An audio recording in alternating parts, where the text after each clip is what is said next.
dengan cuma mempunyai 2 juta pengundi, yes, besar, tapi dia sepatutnya ditambah sedemikian.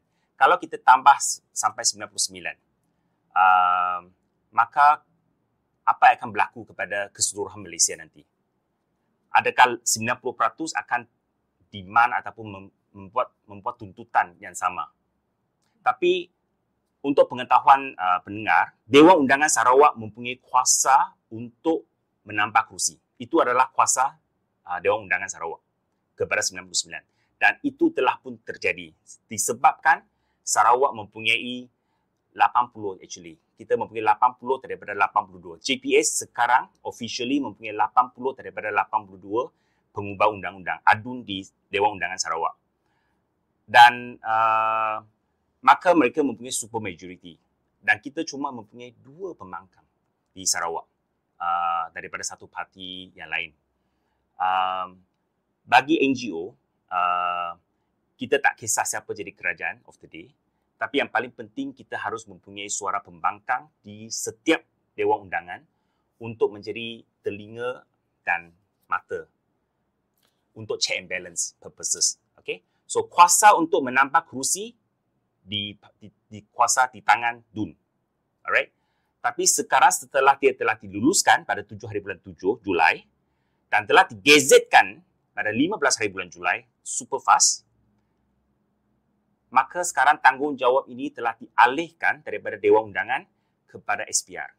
SPR sekarang mempunyai kuasa untuk melukis semula persempadanan mengikut kriteria-kriteria yang termaktub dalam perlembagaan, iaitu jadual ke-13. Jadi kita akan cakap pasal 13 schedule di jadual 13 secara mendalam kemudian. Maka dengan itu, untuk sedikit pencerahan, isu hari ini bukan sebenarnya sama ada kita boleh hentikan peningkatan daripada 82 kepada 99, tetapi dia telah diluluskan. Kuasa itu di tangan Dewan Undangan Negeri Sarawak. Tetapi yang lebih penting adalah sekarang dah ada 17 kursi baru dan kursi yang sedia ada. Bagaimana Suruhanjaya Pilihan Raya Malaysia dan Suruhanjaya Pilihan Raya Negeri Sarawak mengatur atau melukis, melakarkan, menentukan apakah rupa bentuk 99 kerusi ini. Dan rasanya pihak ROS ada kerisauan besar tentang cara kerusi-kerusi ini akan digubah balik. Ya. Jadi, kalau seperti yang saya cakap dengan jadual 13 tadi, ada 4 dasar ataupun prinsip yang penting. Yang pertama adalah dia tidak boleh melangkaui kepada boundaries ataupun sempadan negeri lain. Sarawak cuma berkongsi satu sempadan dengan Sabah. Kita tidak mungkin dapat lukis ke Brunei. Kita tidak mungkin lukis ke Indonesia. So, itu adalah sangat minima ataupun tidak ada impact kepada Sarawak. Kedua, kita harus memastikan bahawa jumlah mereka mempunyai tempat pengundian yang ada ataupun senang untuk mereka pergi mengundi.